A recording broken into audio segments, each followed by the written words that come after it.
So here we see the aorta, and we can follow the aorta, and one should be aware that the normal diameter of the aorta is declining from granularly to caudally. If this is not the case, then an aneurysm of the aorta should be suspected. But here there is a normal decline of the anterior-posterior diameter of the aorta from granularly to caudally. Then we move to the transverse plane, transverse section, and here the right of the patient is in the left of the image. Here we look first for the different vessels and different structures that we can recognize. What do we recognize? From dorsally on, here is the spine, then we see here the aorta, and to the right the caval vein, inferior caval vein, and the aorta, as it is an artery in cross section, is round, whereas the inferior caval vein as a vein is more flattened, and also the content is dark compared to the content of the aorta, and that's because of the arterial flow. The pulsations give rise to some echoes, whereas in a vein there is a more steady flow. Then, what can we see? What else can we see? We can see the different vessels that arise from the aorta. Here first the celiac trunk, which gives rise to the splenic artery and the hepatic artery. Here, see this image. Then when we move a little bit more caudally with the transducer, then we see here a vein. This is the splenic vein, which here will join together with the superior mesenteric vein to form the portal vein. Now, in front of the splenic vein, which is some kind of marker, in fact, you can see the pancreas, and in the pancreas you can see a tiny channel. This is the pancreatic duct here, and so this is the tail of the pancreas, mostly partly clouded by gases from the stomach or from the intestines. Here the body of the pancreas, and here the head of the pancreas.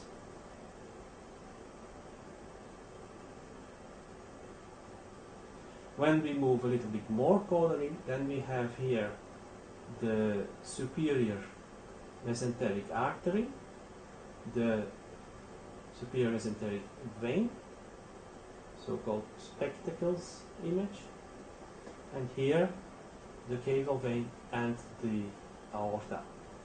We see here the right renal artery, which lies behind the caval vein. The left renal vein runs in between the aorta and the superior mesenteric vein, as you can see here. And this structure here is a pillar of the diaphragm.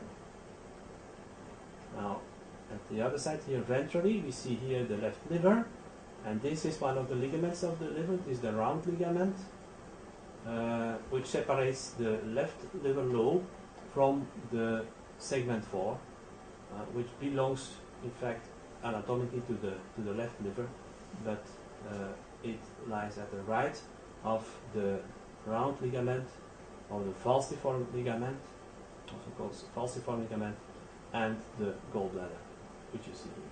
And this is the right kidney.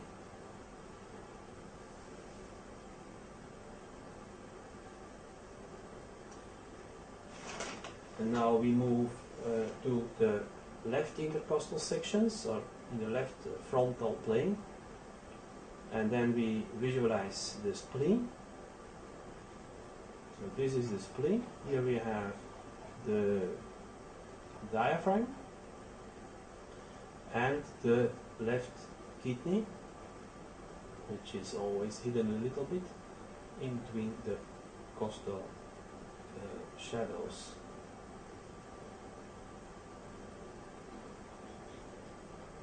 And also the parenchyma, the renal parenchyma, the different papillae, and the sinus renalis. So then we ask the patient to move to the left side, and then we perform a subcostal examination, and then this is the ideal position to visualize the liver hilum. What we can see here is the caval vein with the cross-section of an artery, which is the right renal artery, which runs behind the caval vein. Then here you see the gallbladder, and these are the different structures of the liver hilum. You see here the portal vein, you see here the main bile duct, and you see here also a tiny vessel, and this is a branch of the hepatic artery. Can you take a deep breath once again?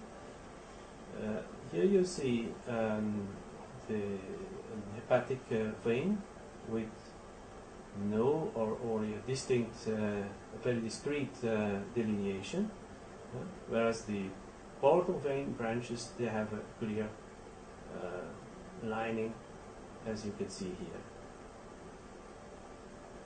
So this position approaches a little bit the hilum of the liver towards the surface, so that it is better visuable and that you can appreciate also the main bile duct.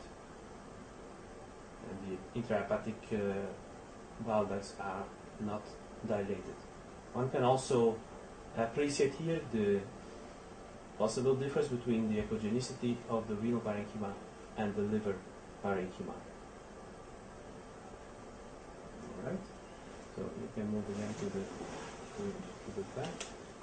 Then we move now to the lower abdomen, where we can do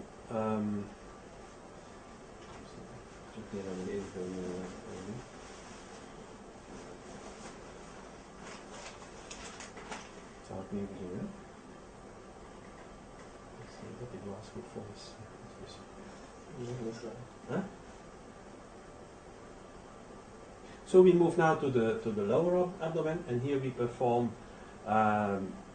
transversal and longitudinal sections using the bladder as an acoustic window. We visualize now the lower abdomen in a transverse section using the bladder as an acoustic window, and in a transverse section this bladder has a square aspect. Behind it is completely translucent. Here are some artifacts, and here we see the prostate and the seminal vesicles, which can be seen here. In longitudinal section, the bladder has a more triangular aspect, with here the prostate and the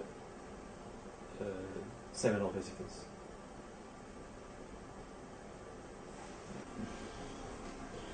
So sometimes it's quite difficult to visualize the pancreas because of gases, and then a trick could be to ask the patient to come in upright position, and then it is possible that the gases move away. And here, for example, you can very well